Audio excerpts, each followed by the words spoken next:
And that's the wisdom of the Enneagram for people who may not know, but the Right. big blue book. And so he has a 2-question test in there, and I get my 2 letters right the first time. And so he starts reading the first 2 paragraphs because it's like 12 of us. And the first 2 paragraphs for the wisdom of the Enneagram, any type, it's like the good stuff about you. So I'm sitting there like, yes, keep talking. Let the people know, yes, this is me. Of course, you know. But then the third and fourth paragraph are all the things that people may not know about you, but the things that aren't so great about your patterns. And then I was like, oh, I don't know if this is true or not, knowing that I know it's true. And I'm like, I'm going to have to look at that. I don't know about this one. I don't know. It was right at first, but now it's getting a little tricky.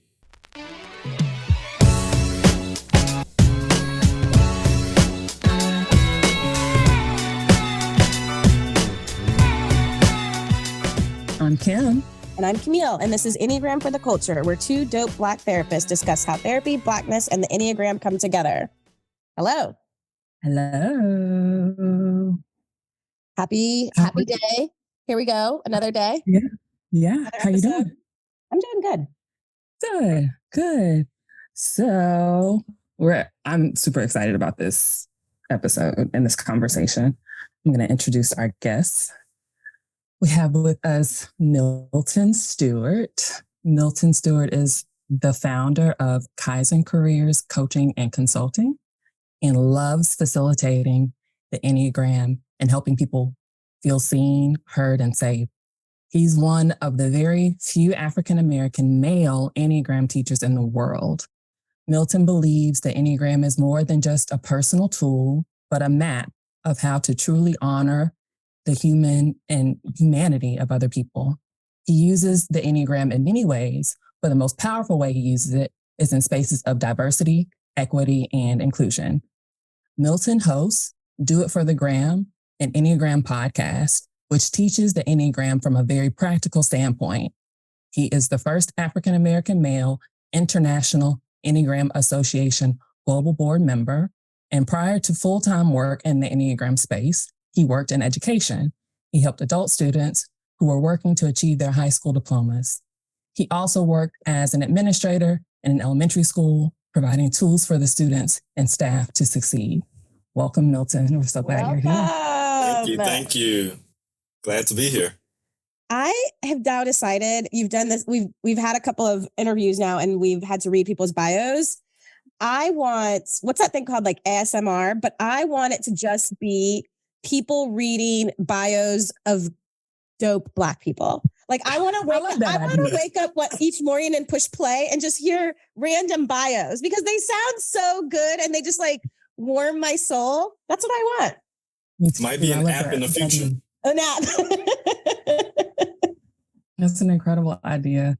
Yes. And in the app, you can write, like you put your own in, because there's power in us writing our own too, right? Like, so it's like a whole thing, like you write your own and then it goes into the app and then other people read it. And then it's also on repeat for people to listen. We've got another business here. we came up with the one in the last recording too. So yeah, we should have multiple streams by the time this evening is over. Definitely. So we're gonna kick it off with how the Enneagram showed up for us. Milton, do you have yours?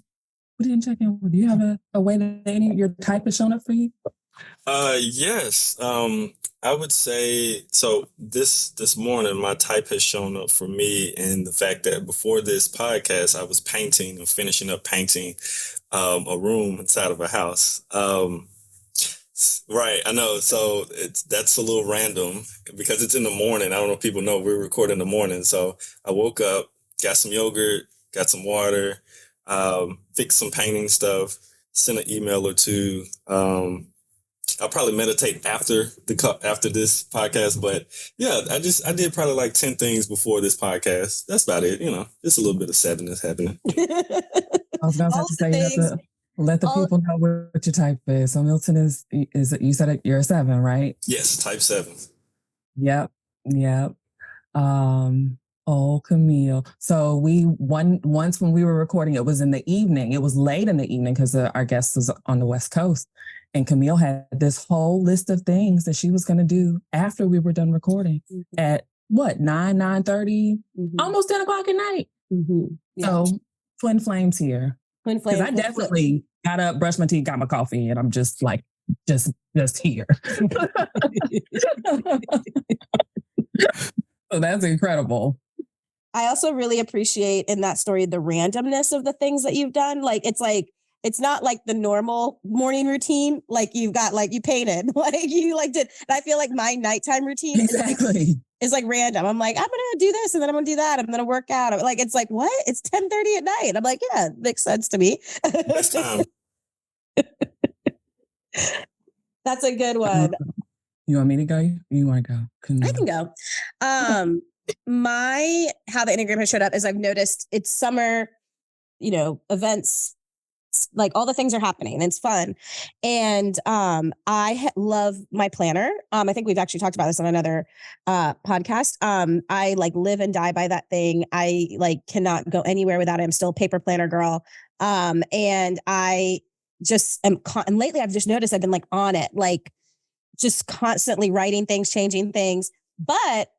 And that's kind of 70 to be a planner. But the second thing that I've noticed is a growth spot is people have been asked, like they'll want to plan stuff and I'll have to like push it out really far because I've been planning rest time. Like I'll be like, nope, like I'll try and keep like one weekend night free, like my weekdays. Like I try not to do like too many back-to-back dinners. Like I'm like, no, I already have one. So we're not going to do one until Thursday. Which a little bit of me feels, then another thing that happens is then I start to feel guilty because then people will be like, damn, I can't see you for like 3 weeks. And I'm like, oh, I'm booked out. And then you get the shame. Oh, you're booked out. Why are you so busy? And I'm like, I'm actually not. I'm just protecting 3 of these days. And then you feel like a bad friend because you're like, I'd rather sit at home. Like, right? Like, I'd rather not have anything on my schedule. And then I'm not being the fun friend. So it's a whole thing. So all of that. What's inspired the like trying to be more intentional about like spacing it out and making sure you're resting? Yeah, I've always gone through kicks of this. So years ago, actually, when I went to France, I noticed that they are just chill about their time. And I noticed that they would take long lunches. I noticed that like when they were traveling to work, no one was like putting their makeup on the metro. Like I like just noticed that they just had an ease. And so I started this thing called a French day, where once a month, and then I think I started doing it like once every other week, I would have a day where like I didn't have anything booked and I didn't have anything planned and I would just let the wind take me. But then after a while that like fell away. Then the pandemic happened and I was forced to not have plans and it was horrible. We've talked about how much I hated that. And then now though, with the world open again, I've tried to like blend it. Like I've tried to be like, there was some goodness in those days where I stayed at home. There was some goodness without 3 things on a Saturday.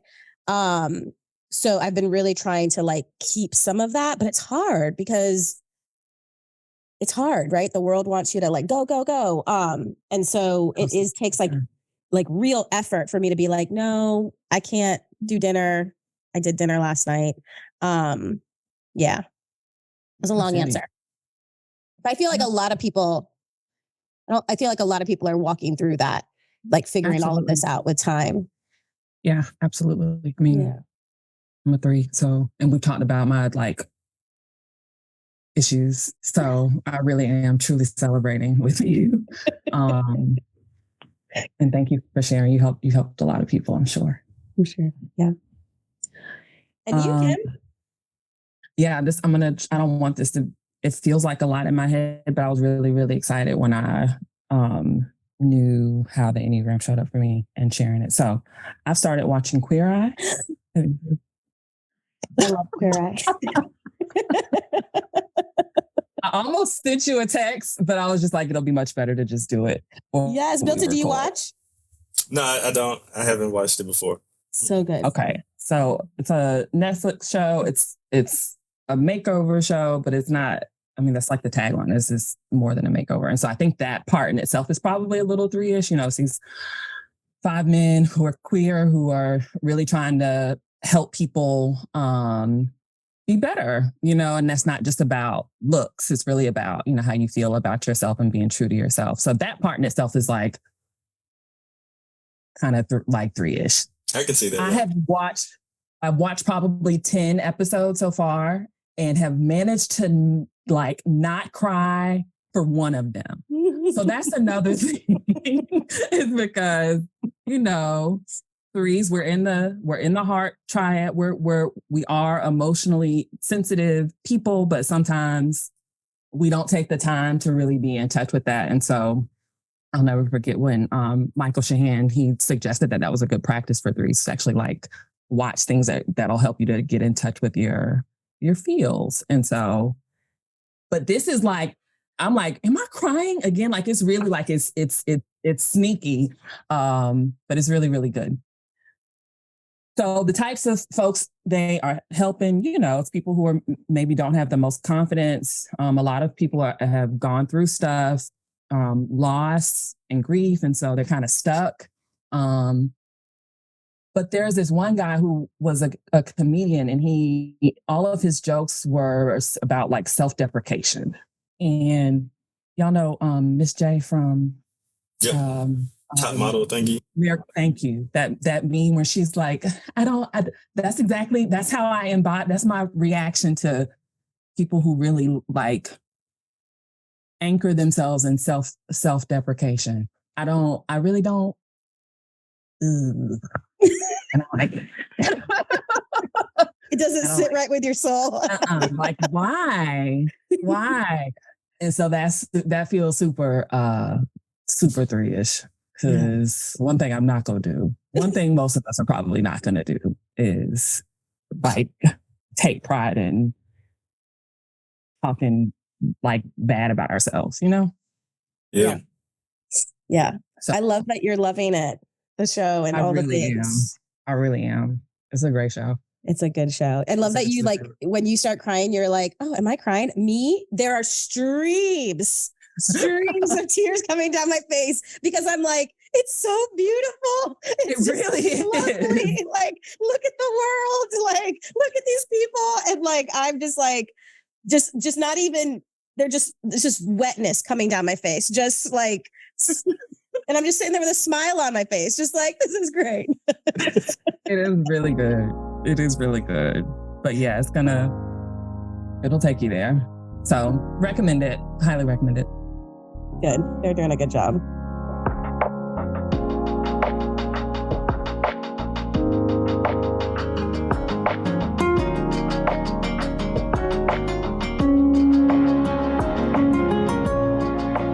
All right. Those were fun. Those were good.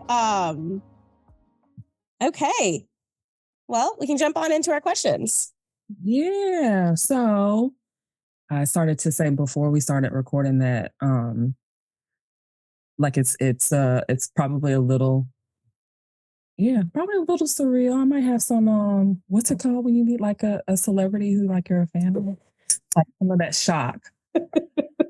Just a little, maybe more than a little. Because when I first stumbled on the Enneagram, like you heard in Milton's bio, I mean, he's one of the first and few voices that teaches and represents us. And so I've been listening to you and learning from you for a long time. So yeah, definitely. I appreciate you. So our first question is for you to share with us how you stumbled on the Enneagram. Like what's your Enneagram origin story? So my origin story started, I was stuffing my face full of food, as I do quite often. And I was at a devotional at the time, our young adult minister's house. This was like 15 years ago, probably. It was about 12 of us, and he brought out this big blue book and was like, let's take a personality test. And we're like, yeah, let's get it. I love these things, right? And that's the wisdom of the Enneagram for people who may not know, but right. The big blue book. And so he has a 2-question test in there, and I get my 2 letters right the first time. And so he starts reading the first 2 paragraphs because it's like 12 of us. And the first 2 paragraphs for the wisdom of the Enneagram, any type, it's like the good stuff about you. So I'm sitting there like, yes, keep talking. Let the people know, yes, this is me, of course. you know, but then the third and fourth paragraph are all the things that people may not know about you, but the things that aren't so great about your patterns. And then I was like, oh, I don't know if this is true or not, knowing that I know it's true. And I'm like, I'm gonna have to look at that. I don't know about this one. I don't know. It was right at first, but now it's getting a little tricky. But what that did, because for me as a 7, it pinned me down so well that it made me intellectually like excited about it. So I was like, as soon as I left that like the house, I Googled every book and podcast or whatever I could find. It was like only 2 podcasts out then. And it was not that many books, and the diversity in the book section was definitely not there. Yeah. So, but at the same time, I picked up everything I could. I read it. I started to consume it. And that's when I was working in education. So I'm just like consuming all this information. I'm mistyping people left and right because they have no clue what I'm really doing. And from there, what happened is I just started to I was so excited. I just started to share with more and more people, right? Even if I'm mistyping or don't understand it, or some people again, I'm just sharing it because I cannot help myself from sharing it. And so I go into elementary education because I worked in adult education first, and I worked in elementary education. I talked about it so much. They said, why don't you do like a professional development for us in the summertime for our teachers and staff? And I was like, oh, okay, sure. Well, I love it so much. Why not? And I was starting to get really pretty good at understanding how it works and how people maneuver, behaviors, patterns, things we can do to grow, even before I was certified. So they was like, why don't you do it? I was like, oh yeah, I guess I could. So I did that. I was super nervous, gave way too much information as like a 7, just like, but it was actually very helpful. And while working there, I ended up looking at different career options because I was like, one, it was 7-esque, but I kind of outgrew the position. It was no more that I could do. I had mastered everything in the one position I was in, even though it was multifaceted. And so I said, let me check with a career coach.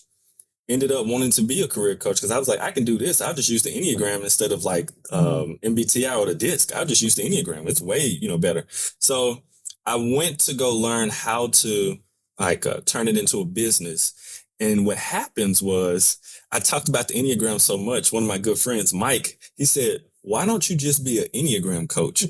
And I was like, what? That exists? And so I started Googling. I was like, it does exist. And I was like, wow. So I was so fascinated, and I started to reach out to people who've been doing it for a while to just see, can I have a conversation with you? Can I shadow you?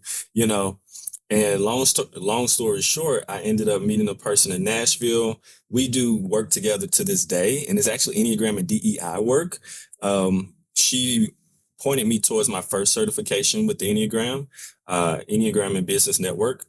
And so I started to learn from that, and I got certified. I eventually transitioned from being school and doing some Enneagram work to full-time Enneagram work. And I haven't looked back since. And so that's kind of my story, my Enneagram story. I love it. Amazing. I love it. Amazing. Amazing. There's so much there. I always, I don't have a lot of 7 friends. I have one.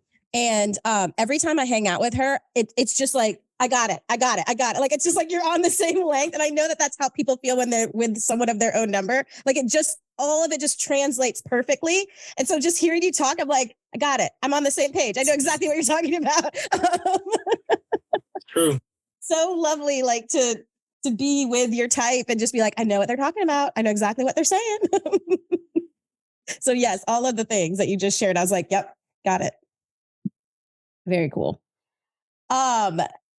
So with that, deep dive that you went on, and then your journey, and like you said, you were, at the bookstore, there was no diversity in the books. How do you see and notice? And I know this is a layered question because you've been in the game, for 15 years now. But how do you notice and experience the Enneagram intersecting with your Blackness now or in the past, or what's that been like for you? I'm sorry. I had to laugh first just because I'm just thinking about all my experiences of being the only Black person in the room, right? And Black people in general, we tend to have had experiences like that when we have gone outside of our community, which could be just going to the store for some of us, right?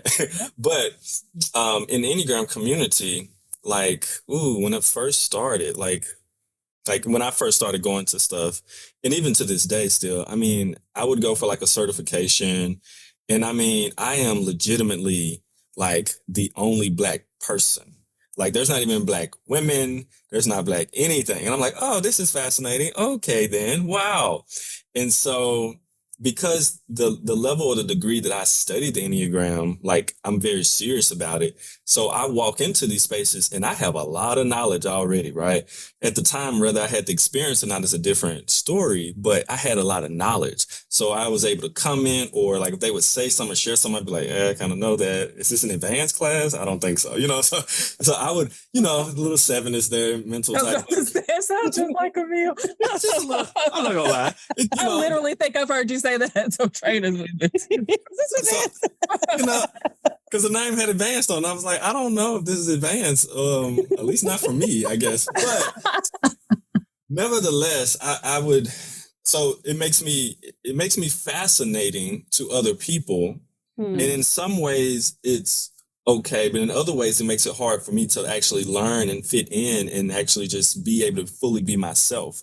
And so the intersection has been a lot of the gifts. The gifts of it. Let me just share the gifts real quick. The gifts have been because of the inner work that I do, because I stick out like a unicorn in a room. I've had some opportunities to work with teachers because they understand that my experience of it and my knowledge of it is probably a little bit more than most people in the room, or it's very different from the people in the room. So you get a whole new flavor of the type, but you also get more depth of the type because I'm going in on the type period.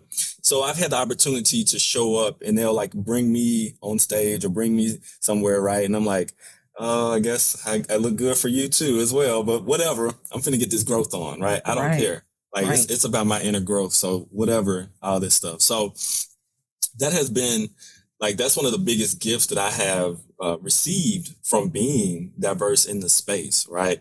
And the diversity is another portion of like the connection with certain people in the group. Like you can see people who get it, like certain people who aren't Black or who aren't in a marginalized community, like they get it, right? And they're good people. It's like, oh, okay, you get it.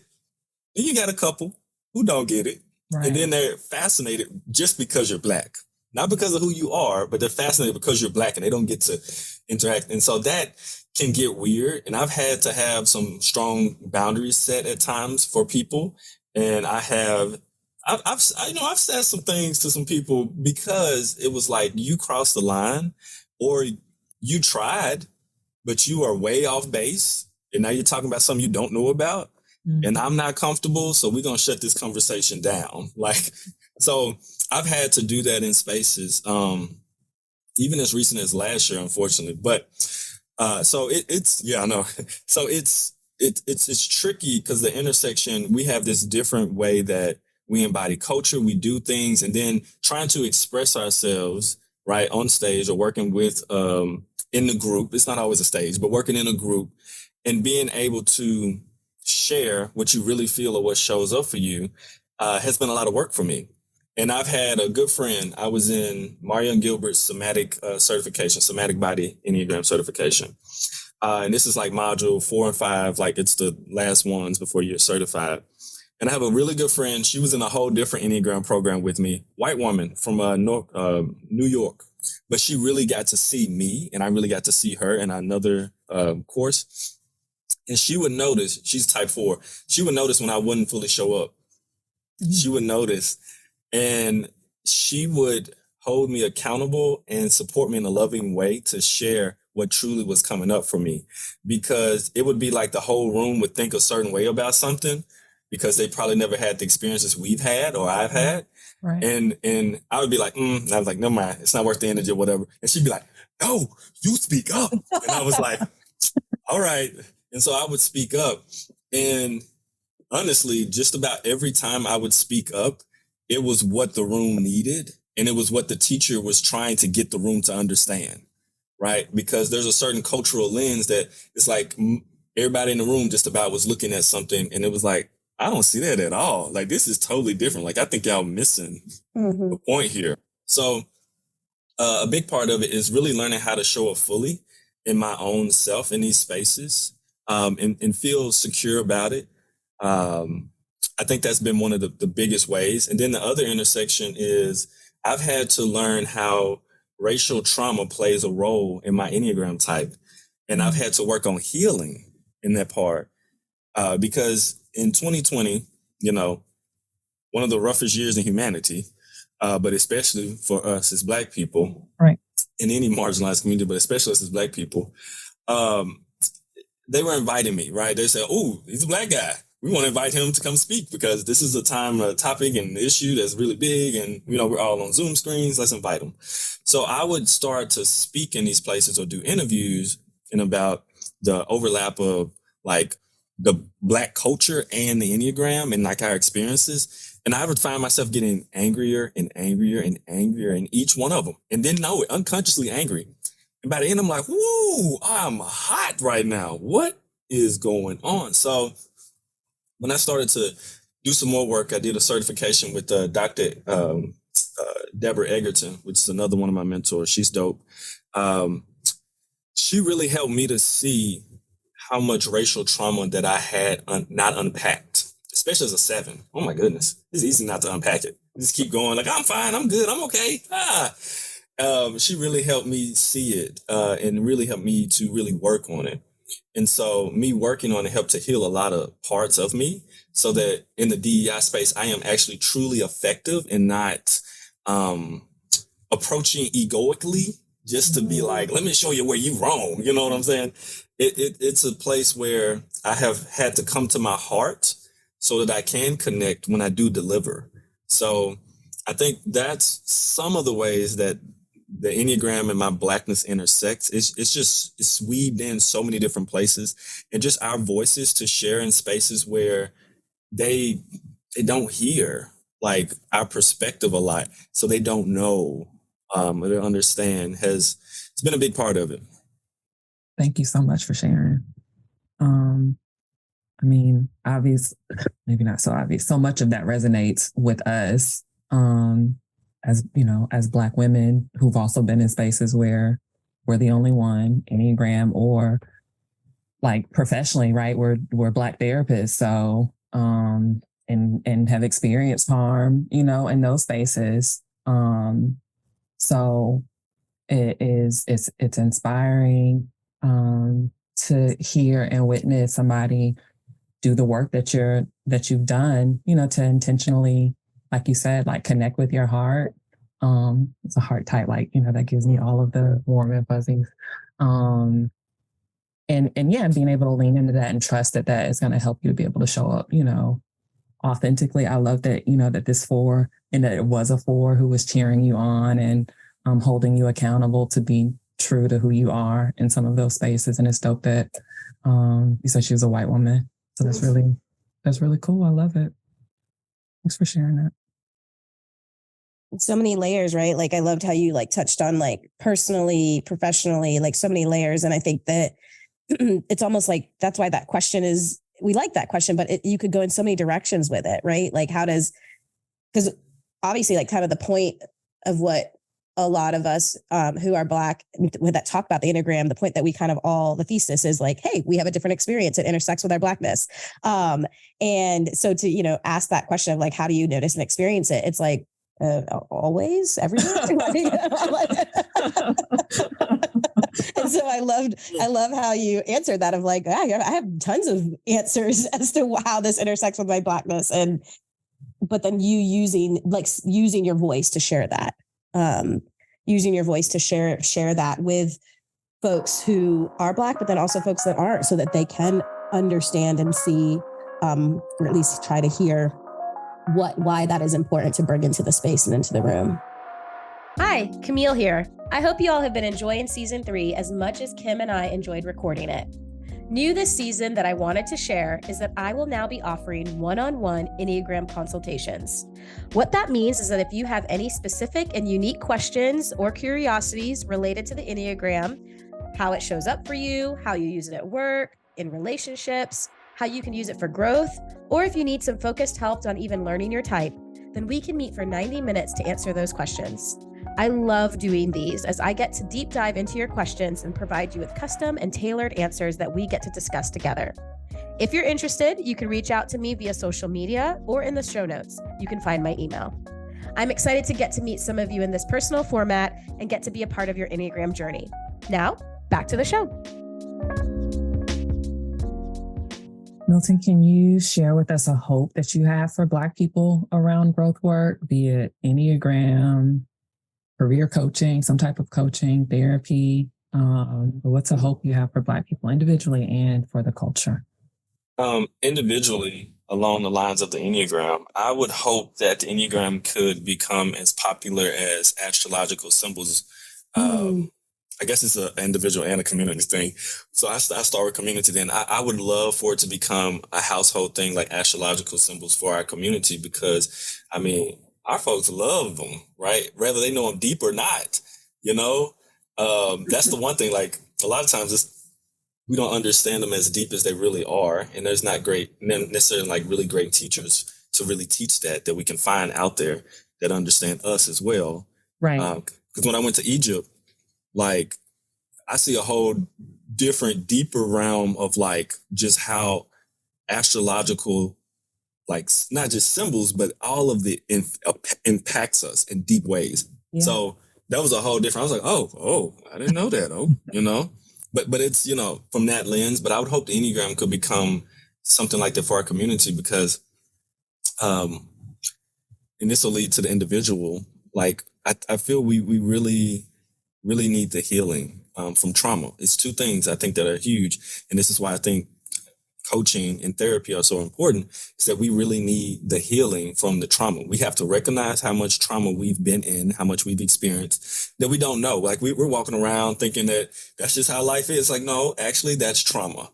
Big T and little t, like on a consistent basis. Absolutely. And I think it's so important for individuals to see their own patterns, like for Black people to see their own patterns. And one, help us to develop a deeper self-confidence and self-esteem, because a lot of times, you know, we do so much on our external to make ourselves feel better, to be honest, or to be able to navigate the world. People don't understand it. They think, you know, they have their own theories, but they don't understand how the impact of psychological, the systems that are in play and how they impact us. And it's like, I want to feel good about something. So I'm going to make at least my outside look good. I'm going to spend a little extra out here, you know, but I want us as Black people to start to develop that inner wealth so that we start to like see that, like, okay, I don't have to overdo externally on myself. That don't mean I'm not going to look good, but I don't have to go crazy. You know what I'm saying? I'm trying to make everything external me look a certain way or feel a certain way by buying all these things or doing all this or having to act a certain way. I got inner wealth, so I'm okay. I got more inner wealth, which is partly more inner peace, right? More self-esteem, more value. So I would love more dignity. I would love for individuals in our Black community to start to get that, because it would shift a lot of things if we can. And then we would have the capacity to feel like, hey, I can go to 2 dope therapists, or, you know what I'm saying? Or, hey, I can try Enneagram coach, you know? So I think for individual, I think that's one of the ways I feel that, you know, we could truly, that's a hope for our community, for me. Yeah.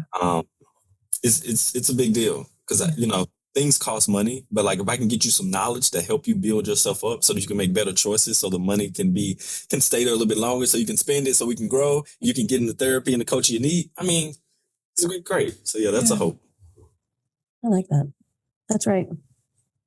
That really resonates with me. It's going a little off script. I'm just curious, do you know, like, how far back does that go for you, Milton? That awareness that if Black people, if we could get that, if we could have more of that, like, inner wealth, how far back does that go for you?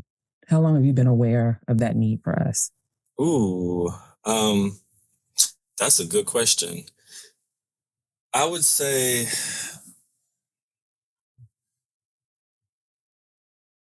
that's a good one, because I'm thinking of 2 different lenses. I'm thinking from the standpoint of that, I think as a young person, as a kid, when I was younger, I would always, high school age really, feel like there was something that, like, different we needed. Like I didn't know the Enneagram, I didn't know all this stuff, but I was always searching and seeking for something like deeper inside of self.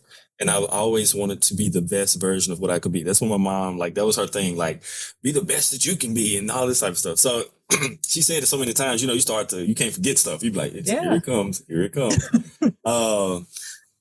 And so it was always a push and a yearning to be better all the time.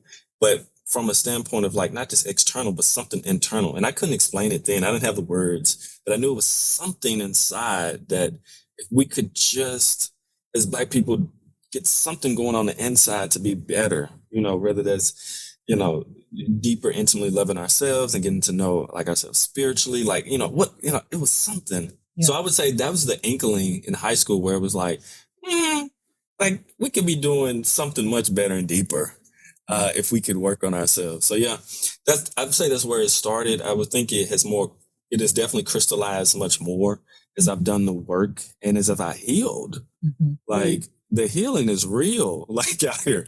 So I would think the crystallization of it has really started within, I would say, the last 5 to 7 years of that. So yeah. Cool. Thanks for sharing that. Yeah, I think it was early for me too. That exactly what you're describing, like being able to see and sense that if we as a people could get this down, how that would just, like you said, it would change everything. And I believe that it's one of the reasons there's so much resistance, why systems and certain people and certain groups of people are so hell-bent on keeping us in the dark, trying to continue to lie to us about who we are, because they know that if we know that it will change everything. And that unfortunately is very scary for them. So I agree, like that healing and self-awareness. I love inner wealth, like, you know, that notion, but why that's so incredibly important for us. And so to be able to start with self and let it ripple from there. Mm-hmm. Yeah. Mm-hmm. It would be huge, right? Like it would, yeah. And so much, like, I love that you named that so much in our culture. There is sometimes a focus, not sometimes, there is a lot of times a focus on that external, how we look. In our family, the line was, you need to look presentable. Right. And so, right, like how much of a focus that is. And what would that look like if we were to even switch it? Like the amount of effort we put into looking presentable or looking fly or looking, like we haven't, what was Kim, you taught me I don't look like what I've gone through, that statement. Like how much those are like just these tenets of our culture that, if we were to switch that into the inside, how much that would just like, there'd be so much growth and healing and change that could occur. Mm-hmm. Yeah. It's a great hope. You also, when you were talking about being in high school, I'm going to have to think about this, like something's being unlocked in my brain. As we're talking I'm having like these memories coming back right now of like being a kid and like always like, even though I was always like fun and laughing and like all of this stuff, like there was always this attention to like something bigger. Like I was also kind of, it wasn't weird. It was pretty cool. But like when I was like early, like young, like I would sit and watch movies and then like create this whole theory about the movie. And I would like put all these meanings to the movie. And then I would just like go so deep, like, and just like, then and nobody else wanted to do that. Like nobody else at the age of 15 wanted to talk about the like redemptive qualities of Shawshank Redemption. Like, right. Like nobody wanted to like dig into the themes, and how it resembled, like this scene looks like that scene from that movie. And like, I would just go ham. I like Shawshank Redemption. I love to say that. I do. And like, then I would watch it again. And like, and then I would like read these articles and just like how like there was always this like attunement to like this bigger conversation and things. And I think that, you know, sometimes as sevens, we get like touted as just the fun little, like, we're just like, you know, we're like a dolphin or golden retriever, these like stupid animals that like are just like all happy.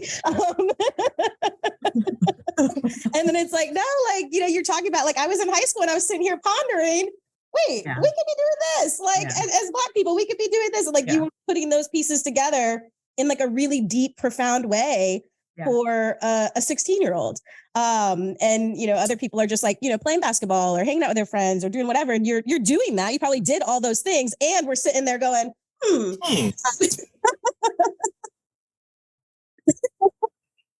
do you think about this? And so that was just like something about that just unlocked some of those memories of being a kid 7, of like, wait, there's something else happening in my mind about this. Yep. So thank you for that. You talked a little bit, you were really like saying like, it's so important for us to go to therapy and coaching and healing, inner work, inner wealth, and to gain that inner wealth. Like, what has been your relationship with therapy or coaching for yourself personally that you feel comfortable sharing? We like to normalize that therapy and self-help and all of those things are good, self-growth are good, and especially in the Black community. So we love to ask our guests that question. Love this question. So one thing, when I worked in the school, elementary school, I would be talking to parents because we had, it's one of the most under-resourced neighborhoods in Tennessee that I worked in, the school that I worked at. Same neighborhood, like where Young Dolph grew up. I'll say that, like that neighborhood. But anyway, so like, but all of our kids definitely have trauma. There's just no, like, it wasn't like there's such and such who has this trauma. Like all of our kids got like trauma, and not just like, you know, life is traumatic in some ways, but we're talking about like big T trauma somewhere along their lives. So, I mean, it's, you know, almost hard to find a kid who hasn't had big T trauma in this neighborhood that I worked in. So I would regularly recommend therapy for like to our parents when there's a kid who could not adaptively navigate, you know, what was going on. Like the behavior was just so much. It was just so hard for them. The pattern was just so tough or whatever. And I would actively say, hey, you know, you might want to check out therapy. And here are a few resources. You know what I'm saying? And here are a few resources that I could find that they have a couple of people of color on their roster of therapists, right, who may be able to understand it. So I would actively be doing that, even from the beginning, because I was like, yes, therapy. Then this is the thing that feels like, I almost think about the show Blackish, and I think about Anthony Anderson, where it's like you're saying something to other people until you have to go do it. And so I had like a really big thing happen in my life, a really big pattern I couldn't break. And I was like, and it was because of past trauma. And I was like, I should go to therapy. And I was like, okay, I'm gonna go to therapy. Tell me why. I walk in there, and I was the only Black person, but I walk in there, I'm the only Black person, but I walk in there and be like, look at these people with all these problems. I ain't got no problems. Ain't nothing wrong with me. Like, look at them. They got some real problems. I don't know. And I paused and I was like, Milton, do you hear yourself right now? Like mentally, do you hear yourself? Yeah. Really? Right? And it was fear. It was fear. It was so much fear. I was like, oh my goodness. Right? Like I am up here recommending therapy because I know it helps people. I know people have helped. And now I'm in here and I'm acting some type of way. I gotta be kidding. Right?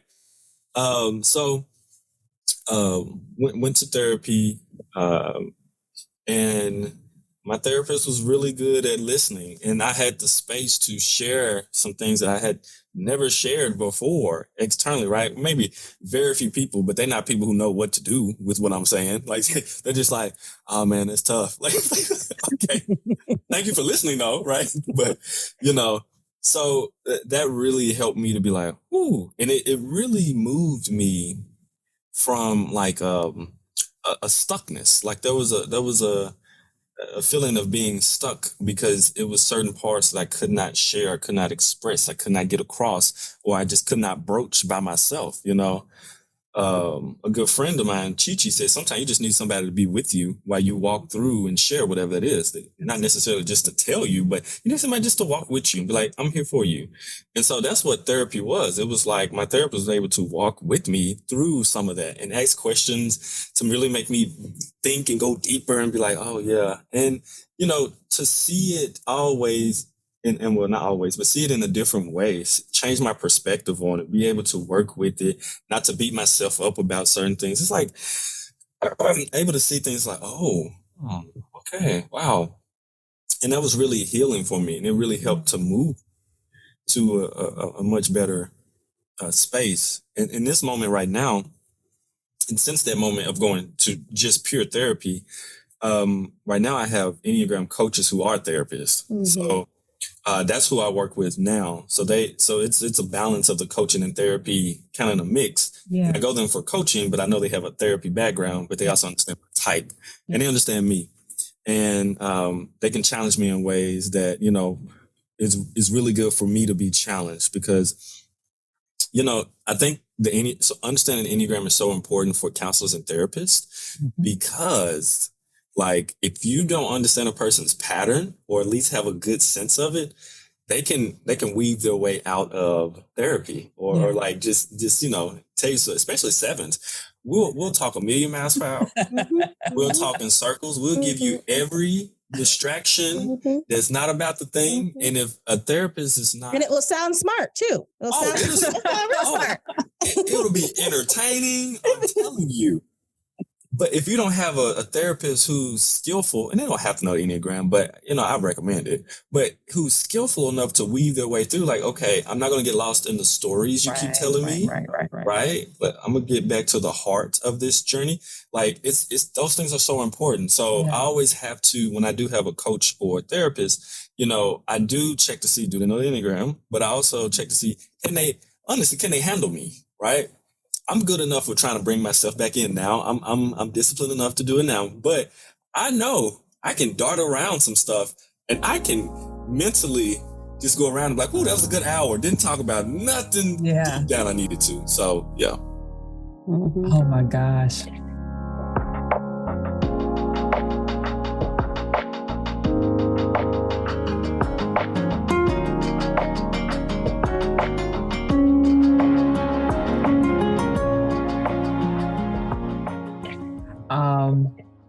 So true to so one of my very best friends is a 7, and she happens to host a podcast with me. But also I've had a lot of dope 7 clients. And I'm so thankful to be able to use the Enneagram. I think if it weren't for that, some of them, all of them, they would be running circles around me for sure. So that's a really good point. And I just want to emphasize how I want you to hear, Milton, that your voice is so incredibly important. You sharing your experience with therapy, you sharing what you've witnessed in, the community you worked in, and which sounds like it's representative of a lot of our communities. But being honest and true about what your healing journey has looked like and what it's looked like for you to hold yourself accountable and be honest with yourself, that's healing for all of us. We need that. So thank you so much again for showing up and being true to who you are. Thank you. And it is something to when we actually talked about this before, when you recommend it to other people and then you go do it, and that's real of being that is sometimes a block for therapists to start therapy. 100%. We love therapy. We do therapy, but then it's wait, I'm in what? I don't know how. It's the whole thing, and so that is such a common experience for across the board. Even for the people that are the therapists, have that same reaction. And again, just the way we kind of stigmatize it, I guess, or we shame ourselves when we don't even need to be doing that. And then usually, right, you go into therapy and you see oh yeah, this is the benefit. This is good. Yeah. Yeah. I think it'd be the helping, some of the helping professionals, therapists, coaches, counselors, doctor, Yeah. And I want to add something. Since I have started doing Do It for the Gram podcast and started to get a little bit of notoriety, when I go to places like certifications or retreats, there's people who know my voice or know of me kind of deal. And that feels weird. I have to get over that internally because I'm oh my goodness, how am I going to grow in here? Because I am trying to grow and I'm trying to divulge some stuff so I can move and, and develop. And there's a point where it does depend on the facilitators, if they make the space, safe enough. But there's another part that I bring to it where it's like, what am I healed enough to share in this space so that I can grow? Right? Maybe I can't divulge everything or what, but it's like, what can I share in this space to be healed enough? Right? Because that becomes a thing, right? And I was like, I'm not, I was like celebrity, like I'm not, but at the same time, people know me. Somebody was like, I know your voice. It was like, are you the guy from, and I was like, yes, that's me.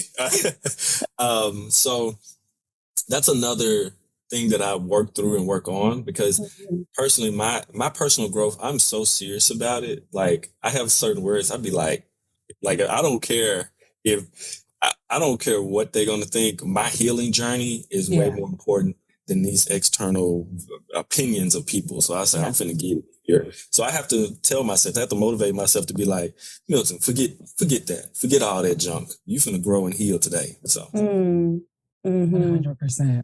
We deserve it. We deserve it. Yeah.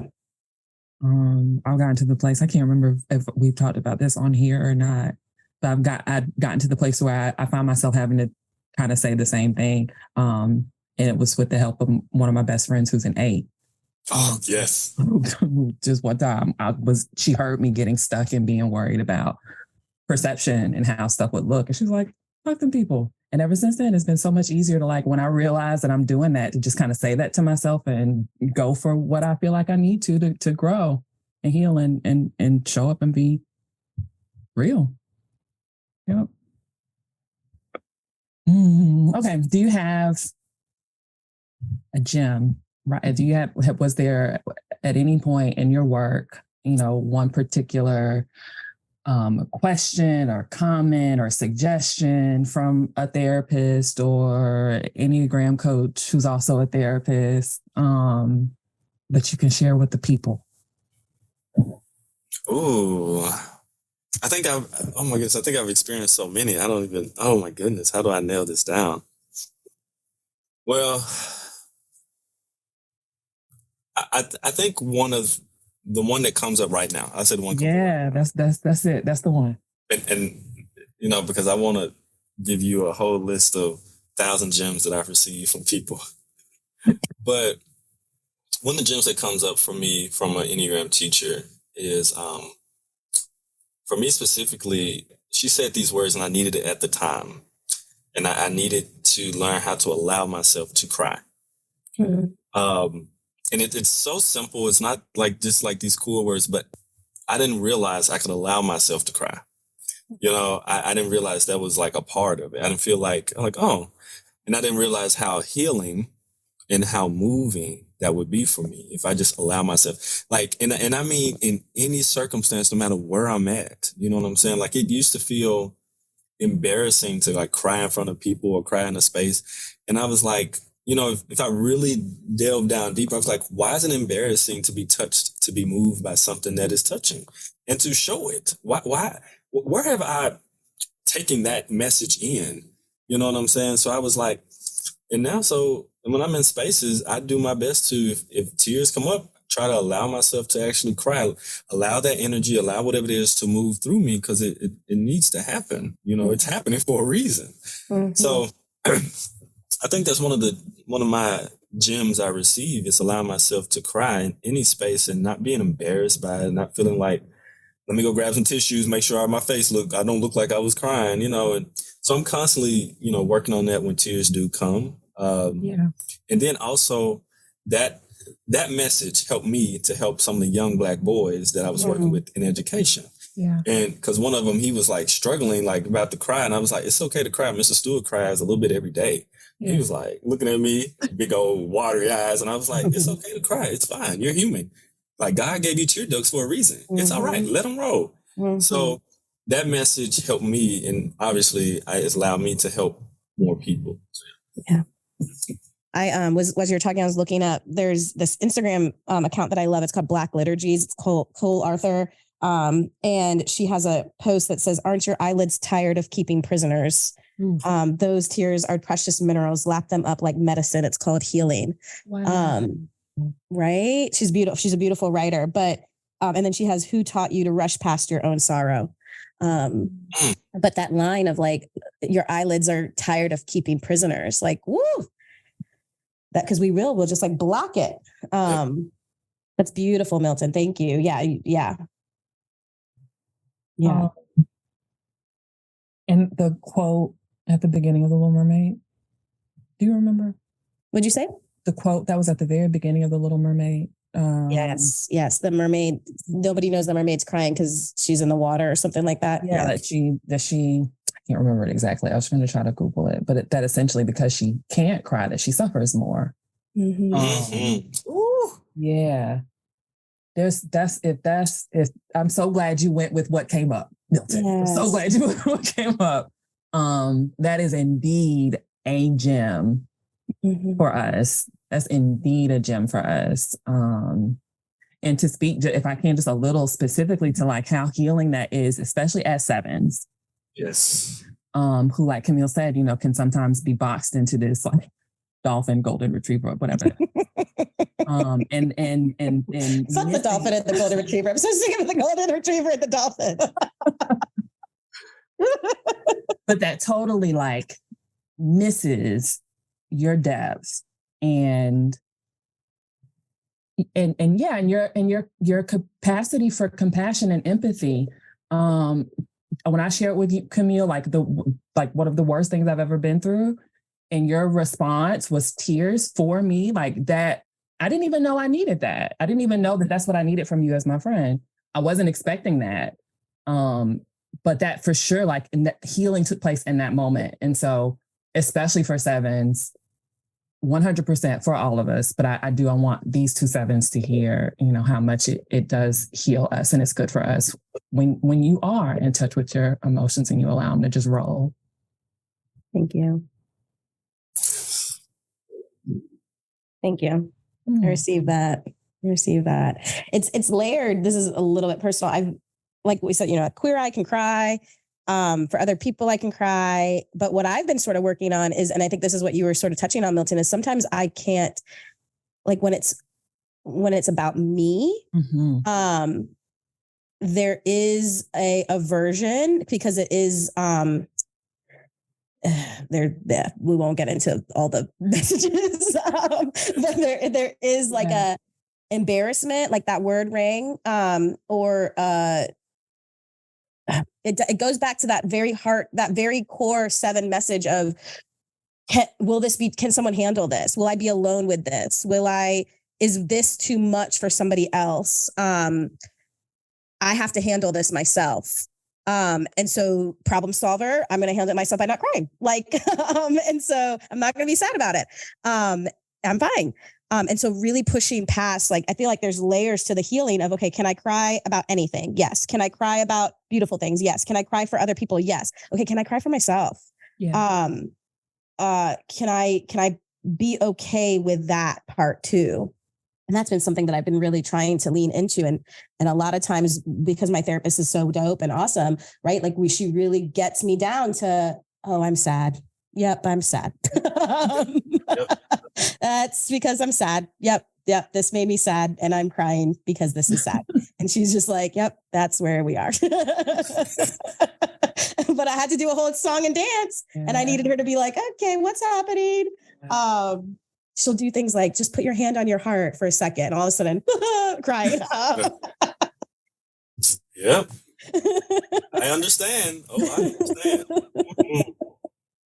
understand. But thank you for that encouragement, Kim. And thank you, Milton, for like the work that you're doing around that for yourself, and then how it's shaping other folks. But I love allowing yourself to cry. Okay. This has been incredible. Milton, tell us about your work, any work that you're currently focused on that you want to, we'd like to elevate it. We want the people to know. So tell us about any work that you're proud of that you want to showcase and where we can find you. Awesome.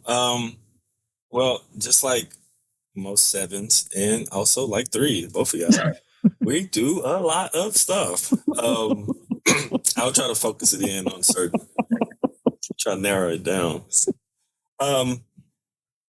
Well, First, you can find me at kaizencareers.com. That's KAIZENCAREERS.com. You can email me at info@kaizencareers.com. My handles will be in the show notes. They can check that out. Something that I'm working on, a big thing I'm working on is this. It's a retreat that's coming up next year. It's actually, we're calling it the Big Enneagram Retreat. And it's we call it big because it's body-based, integrated with nature, and grounded in practices. I love it. Love an acronym. That's cute.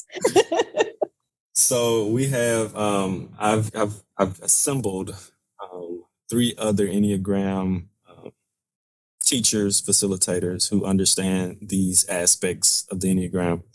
And we're going to do a retreat next year during Memorial Day weekend.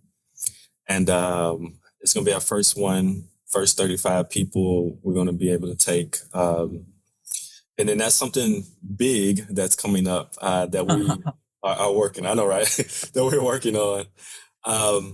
Besides that,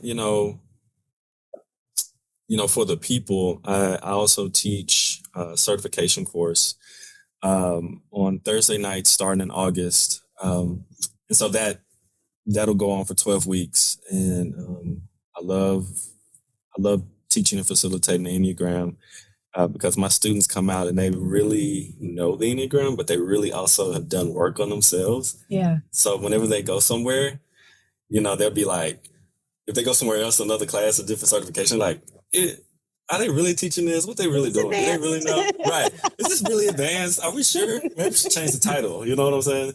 So, no, I love that. And I love facilitate community. So that I would say those are maybe the biggest things I have coming up.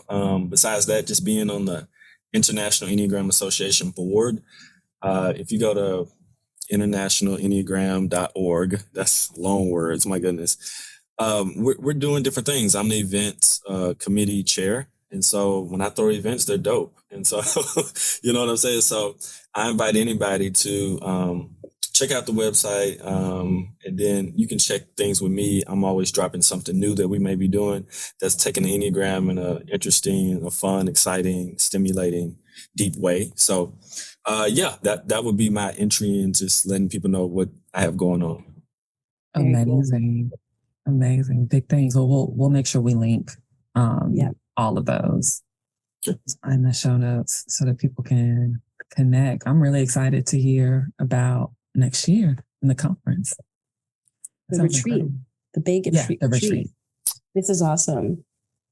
Yeah. And hopefully, I don't know if this will be on recording, but hopefully, I don't know if y'all will be able to come to the conference this year. But I told Camille that you invited us and sent us the code, and that this is a big year because representation is going down. Chi-Chi and Dr. Edgerton, right? Mm-hmm. So yeah, kudos to you, cheering for you. Thank you for advocating. And yeah, this is what happens when you put diversity on an international global board. Yeah. Right? Because I was like, I know 2 people who need to be on stage. Yeah. We've never had 2 women do in-known keynote, never. Yeah. Right? And we've never had 2 Black women or Black people ever do it. So this is monumental. I'm extremely excited. We see it. And that's such a good point what you just said. Like, this is what happens when you have diversity on boards, because and it's all those things that we know that when you have diverse people at the table, then you bring more diverse people into the room. And that's just big and important, and life is better that way. And so, definitely kudos for you for being in that position and then using your power, your voice, your privilege to be able to say, here's other people that need to be at this table. Here's other people that need to be speaking. And that is a benefit to all. So good work on that for using that. Thank you. Mm-hmm. Mm-hmm. This was lovely. Yeah, that's a wrap. This was incredible. Milton, thank you again. Thank you so much. Yes. And then that's all for today. And so then we will hear everybody on the next episode. That sounds good. Take care, y'all.